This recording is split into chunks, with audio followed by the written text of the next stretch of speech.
Como lidar com o luto? Não apenas com o luto, mas também com a tristeza profunda, sabe? Naqueles momentos em que a gente parece que não tem ânimo para fazer nada. Eu quero te ensinar o que a palavra de Deus fala sobre isso. E isto que eu vou falar para vocês aqui tem ajudado milhares, sim, milhares de pessoas ao redor do mundo. Ajudou inclusive a minha esposa, que perdeu o pai há alguns meses. Ele tirou a própria vida na garagem da casa dele. Então, se você quiser uma palavra de esperança, não apenas isso, verdadeira, o único jeito que de fato pode fazer com que você supere suas dificuldades é por meio da palavra de Deus. Curta, comente, se inscreva, bora para mais um vídeo. Gente, para começar este vídeo aqui, eu quero mostrar para vocês um vídeo que eu compartilhei lá no meu Instagram. É este vídeo aqui. Apologize for being late. My wife just died. Ted, I'm so sorry. I mean, your wife.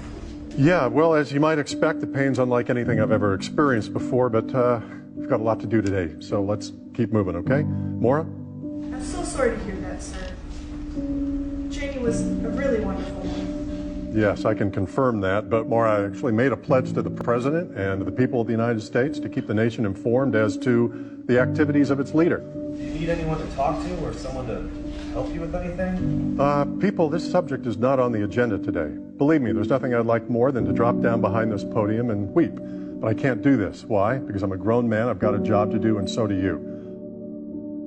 Então, quando eu compartilhei esse vídeo sobre esse homem que perdeu a mulher e foi trabalhar no mesmo dia, muitas pessoas disseram assim: nossa, isso é errado, isso aí não é, ele tá completamente errado, que insensível, e criticaram. Eu vi muita gente criticando e muita gente dizendo: não, isso aí é força, tá certo mesmo. Mas uma parte dizendo assim: não, tem que viver o luto, isso aí tá errado, isso aí faz mal, e por aí vai. Vamos lá.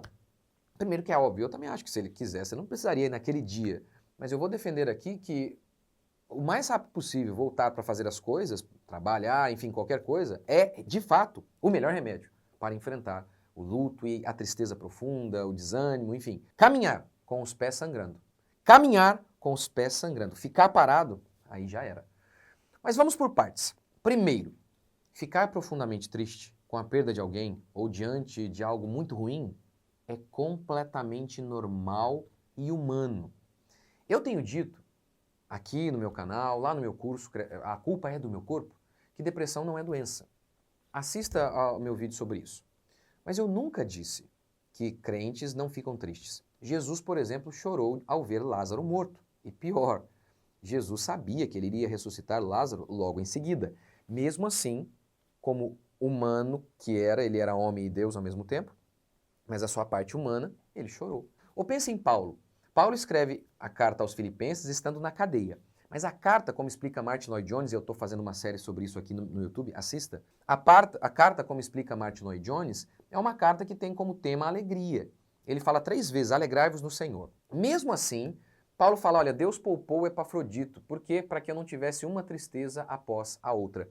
Mesmo sendo uma carta alegre, isso não anula o fato de que Paulo ficava triste, e às vezes até muitas e muitas vezes. Ou seja, então, é normal, a gente perde alguém, perder um parente é completamente normal. Ficar profundamente triste. Profundamente. Isso é completamente normal. Anormal é o que o DSM diz. O DSM-5 declara que se você fica triste por mais de 2 semanas, você permanece triste por mais de 2 semanas depois de ter perdido alguém, você está doente. Primeiro que o critério é completamente arbitrário. Por que 13 dias? Por que 14 dias, não 15, 16? Enfim, totalmente arbitrário. Mas olha que coisa. Olha, ficar triste diante da perda de alguém é completamente normal. Entretanto, como disse Paulo, abatido. Abatido sim. Destruído, nunca. Ou seja, ficarmos tristes diante da perda de alguém, completamente normal. Sem ânimo para fazer as coisas, porque perdemos alguém, ou diante de uma situação muito difícil, normal.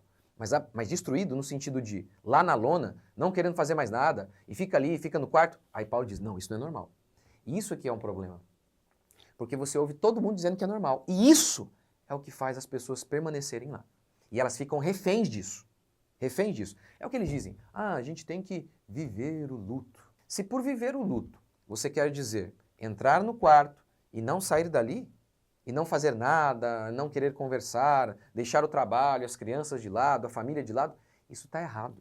Eu falava, acho que até no meu vídeo, Lá no Instagram, esse vídeo aqui quer dizer que eu compartilhei no Instagram, eu falava sobre isso, que a gente tem que ser forte. E aí alguém citou, inclusive, uma frase que eu cito muito, que em Israel eles choraram 30 dias por Moisés. Ou seja, o DSM diz, passou 2 semanas, triste, porque perdeu alguém, está errado. Em Israel, eles choraram de maneira oficial 30 dias por Moisés. E aí citaram isso para mim, em relação a isso aqui. E aí eu respondi, sim, é normal ficarmos tristes. Eles choraram por 30 dias, mas o texto não diz que eles pararam de trabalhar por 30 dias. Essa é a grande questão. Se viver o luto significa aceitar que é normal a gente ficar triste, eu concordo. Que às vezes a gente fica abatido, normal. Mas dizer que é normal, parar de trabalhar, entrar lá e não querer fazer mais nada, não, esse é o segredo para que você não saia mesmo do buraco. Continuar fazendo tudo é o melhor remédio. Minha esposa perdeu o pai dela, sei lá, 6 meses, 7 meses, alguma coisa assim. Ele se enforcou na garagem da casa dele. Isso foi na segunda-feira. Eu falei para minha esposa, vai para a casa do meu pai, que minha esposa e minha cunhada chamam a casa do meu pai de spa. Falei, vai lá para a casa do meu pai, fica lá uns 2 dias, depois você volta. E ela voltou, depois de 2 dias, e eu falei para ela, o que eu falo para todos que eu tenho aconselhado ao longo dos meus 20 anos como pastor. Eu tenho aconselhado assim na minha igreja, a Flávia, minha querida irmã da minha igreja, que perdeu o marido, que era uma pessoa importantíssima para nós aqui na igreja. Ele muito novo, para ela e para todo mundo que me acompanha aqui na internet. E a árvore você conhece pelo fruto. Eu te mostro os meus frutos. Ou melhor, né? Meu Deus me livre. Os frutos daquilo que eu aprendi através da palavra de Deus. Se você, no dia de dificuldade, você se mostra fraco, a sua força é pequena, ou seja, seja forte. Como Deus falou várias vezes para o seu povo, seja forte. Então, eu mostro meus resultados e deixo eles mostrarem os deles, os terapeutas. Cadê as pessoas que melhoraram deles? E cadê aqui a quantidade? Vamos fazer uma comparação. Vamos fazer uma comparação. Qual árvore tem mais fruto? Aí a gente vê. E aí eu falei isso para minha esposa, olha, você tem que continuar. Mesmo com os pés sangrando, isso aí só vai cicatrizar enquanto você caminha. E, num certo aspecto, perder alguém é uma coisa que nem sei se cicatriza completamente. A gente sempre fica com uma tristezinha ali. É uma pessoa muito importante pra gente. Agora, ficar sozinho, tomar essas drogas viciantes como o Prozac, que lá no próprio Prozac, não tem teoria da conspiração não, entra aí na sua casa, entra aí no Google, confere. No próprio Prozac, ele fala de algumas pessoas numa certa idade lá, tomaram Prozac e relataram aumento de suicídio. Então, ficar sozinho, tomar essas drogas, ficar sem fazer nada, entrar no quarto, e todo mundo diz, não, deixa ele tá vivendo luto. Parece tão amoroso isso, né? Lembra que a Bíblia diz que o diabo se apresenta como anjo de luz? E aí eu sou como demoníaco, porque eu digo assim, levante-se, não desista, lembre-se da sua família, não desista, sangrando, continue. Eu sou desumano. Parece que o humano, amoroso, é aquele que fala, não, fique aí mesmo. E toma essa droguinha aqui para você perder a consciência, ficar viciado depois. Fique aí. Parece tão dócil, não é isso, né? Aí a pessoa ouve, ai que gostoso. E aí ela fica e não consegue mais sair desse buraco. E eu já aconselhei centenas de pessoas que estavam assim no buraco justamente por conta dessas ideias malucas, principalmente de tantos terapeutas, psicólogos e psiquiatras que ao invés de ajudar as pessoas a saírem dali, daquele buraco, eles parecem que estão ajudando as pessoas a cavarem o buraco para que as pessoas vão se afundando mais e mais. Mais e mais. É terrível. É terrível. Provérbios 24:10. Se te mostras fraco no dia da angústia, a sua força é pequena. A Bíblia nos comanda a sermos fortes.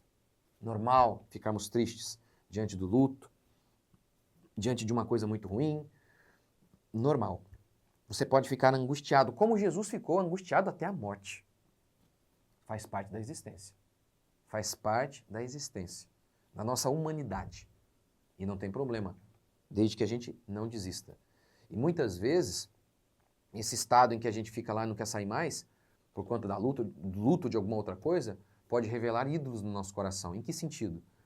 Em que a gente faz de alguém um nosso Deus. Sem ele eu não vivo. E aí não está vivendo mesmo, porque fez dessa pessoa o seu Deus. Mas Paulo ordenou, alegrai-vos no Senhor. O que significa isso? A gente entende que o Senhor é a razão da nossa vida, que Ele vai nos dar força.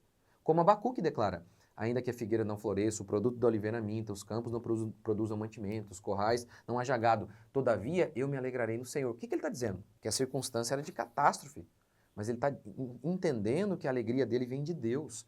Ou seja, nós encontramos alegria em Cristo. A gente crê e entende que tudo tem um propósito, que Ele nos ama. A gente agradece pelo tempo que vivemos com alguém que a gente perdeu. A gente agradece pelo sofrimento, como o Tiago diz, tem de motivo de muita alegria o passardes por várias tribulações. Por quê? Porque a gente entende que Deus usa o sofrimento para nos quebrantar, para nos transformar. Como usou com Jó. Ele perdeu todos os filhos e aí ele disse, antes de perder os meus filhos, antes de passar por todos os sofrimentos, eu te conhecia de ouvir falar, agora os meus olhos te veem. Então a gente agradece. A gente agradece.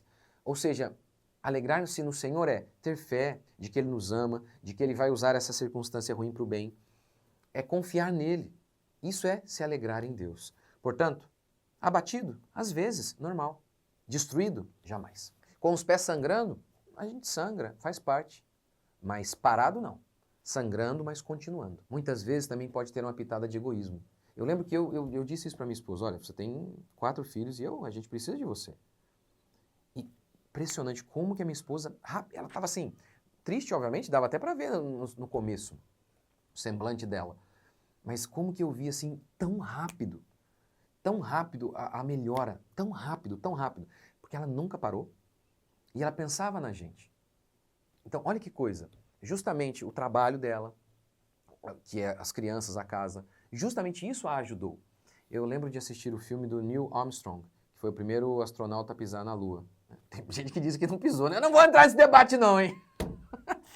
Enfim, de qualquer maneira, no filme que narra a história dele, ele perde a filha dele. A filha é um bebezinho. E ele já volta imediatamente a trabalhar. E todo mundo fica assim. Que nem aqui, no caso desse cara aqui, as pessoas pensam, meu Deus, você sabe que fazer isso, voltar a fazer as coisas o mais rápido possível, é o melhor remédio? Pense bem, aí você perdeu alguém ou está passando um momento difícil, aí você fica lá parado, sem fazer nada. Aí o que você fica fazendo? Fica pensando na pessoa que você perdeu sem parar. Isso não ajuda de forma alguma. Agora, o Neil Armstrong voltou para o trabalho, se foi assim mesmo exatamente, mas ainda que não foi, serve de ilustração, é real isso. Voltou para o trabalho rapidamente e aí ele estava pensando em outra coisa. Inclusive, nessa cena no filme, ele está lá fazendo alguma coisa, assim, um cálculo matemático, não sei o que lá. E é justamente por isso, por colocar a mente dele em outro lugar, que ele conseguiu lidar melhor com o luto. E o mesmo se dá conosco. Portanto, o que você tem ouvido de tantos outros parece tão bonitinho. Ele está doente, fica aí mesmo, é normal. Esse é o segredo, para que você cave mais fundo ainda. E você só vá se afundando. Agora, o princípio bíblico é, se no dia da angústia você se mostra fraco, a sua força é pequena. Portanto, seja forte, não desista. E através da fé em Deus e por amor aos seus, não desista, continue sangrando. Continue, você vai continuar. Continue com seus pés sangrando, mas continue. Não pare. Você será cicatrizado no caminho. Deus abençoe vocês.